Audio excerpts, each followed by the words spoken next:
Ang akong pinakalala nga naagian sa amoang lugar nga nakita na ko nga kusog kayong baha katong sa Magallanes kami nagpuyo nga halos daghang kay nga basura nag-agi na sa amoang gilid sa may Magallanes Riverside.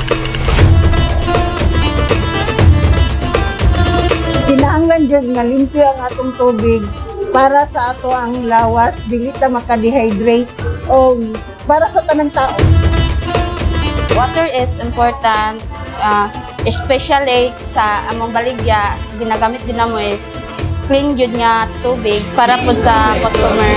People from higher position need to start implementing a law that specializes in clean water and sanitation, such as setting sustainable limits for water consumption and water pollution in river basins to balance people's activity with nature.